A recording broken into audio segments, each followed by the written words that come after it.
Have you ever met someone and felt an instant, overwhelming dislike? A coworker's arrogance makes your blood boil. A friend's constant need for reassurance drives you up the wall. A public figure's perceived selfishness fills you with a white-hot rage. These aren't just mild annoyances, are they? They're intense, gut-level emotional reactions. You might think that's just a normal dislike, but what if I told you those intense feelings aren't really about them at all? What if they're about you? The great psychologist Carl Jung made a groundbreaking discovery. When you have a disproportionately strong, almost irrational judgment of another person, you're likely looking into a mirror.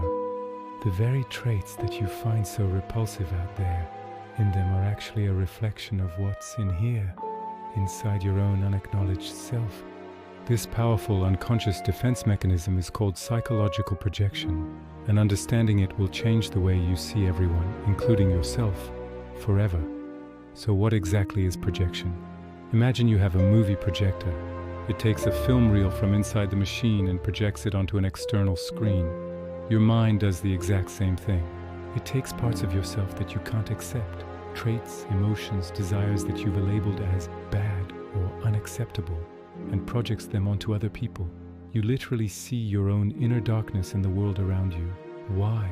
Because it's so much easier and safer for your ego to hate a flaw in someone else than to face the terrifying possibility that the same flaw exists within you. It's a brilliant defense, but one that keeps you in the dark about who you truly are. This is where the concept of the shadow comes in. Your shadow is the part of your psyche that holds everything you've repressed. Your fears, your unacceptable desires, your negative traits. But the shadow doesn't just sit there quietly. When you ignore it, it finds clever ways to get your attention, and projection is its absolute favorite weapon.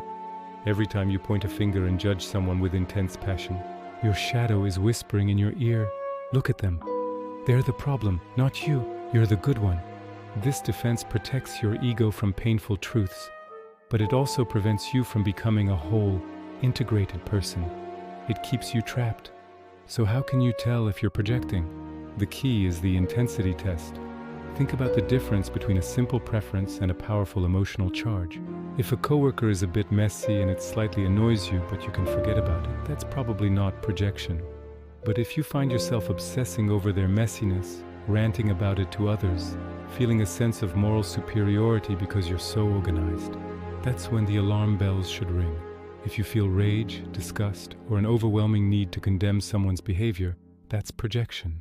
The stronger and more irrational your emotional reaction, the more certain you can be that you're not just seeing them, you're seeing a reflection of your own shadow. Let's look at some classic examples. Do you find yourself raging about arrogant people? Perhaps your shadow holds a suppressed ambition or a deep desire for recognition that you were taught was selfish or boastful. Do you judge needy people as weak and pathetic? Maybe your shadow is hiding your own unacknowledged needs for connection and vulnerability, needs you've buried because you're afraid they make you look weak.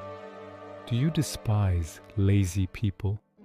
It's possible your shadow contains your own profound exhaustion and a desperate desire to rest that your inner critics simply won't allow. What about attention seekers? They might just be mirroring your own unmet need to be seen and valued. And those controlling people you can't stand?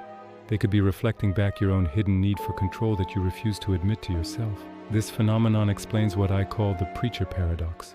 Why is it so often that the people who crusade most loudly against a certain sin are later found guilty of that very thing? The politician who builds a career on family values gets caught in a scandalous affair. The health guru who shames people for their unhealthy choices struggles with a secret eating disorder.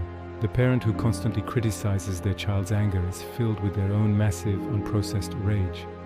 It's a psychological law. The more violently you reject and condemn a trait externally, the more powerfully it's operating unconsciously within you. The tragic result of living in a state of constant projection is that it absolutely destroys relationships. When you're projecting, you can't see the person in front of you for who they truly are. You're not interacting with them. You're interacting with your own disowned parts, splattered all over them like paint. You might think you're in a relationship with your partner, your friend, or your colleague, but you're actually in a relationship with your own projections. You end up fighting these endless battles with yourself. using another person as the unfortunate stand-in. This is why you might find the same conflicts and patterns repeating in different relationships throughout your life. It's not them, it's the projection you carry with you everywhere you go. So how do we break free? The path out of this cycle is through radical, courageous self-honesty. The next time you feel that intense, hot judgment rising up against someone, I want you to pause, just for a moment, and ask yourself this question.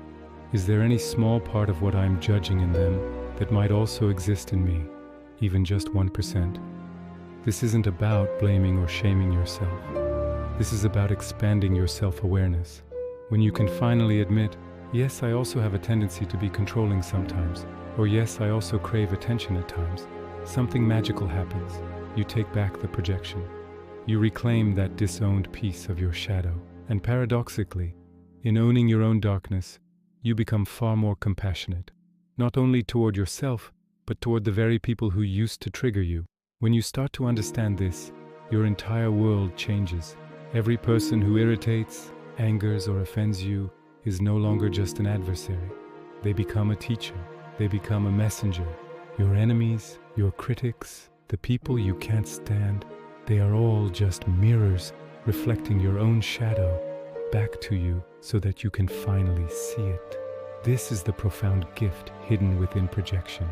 Other people reveal to you the parts of yourself that you are blind to. The world transforms into a great hall of mirrors, and every single reflection becomes a powerful opportunity for healing and growth.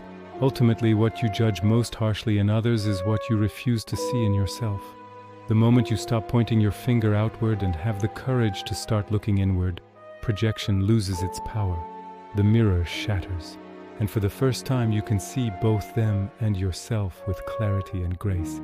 This is the path to true compassion for others and finally for yourself. Thank you so much for joining me on this deep dive. If this resonated with you, please hit that like button and subscribe for more explorations into the human mind. I'd love to hear in the comments which projection you recognized in yourself today. See you next time.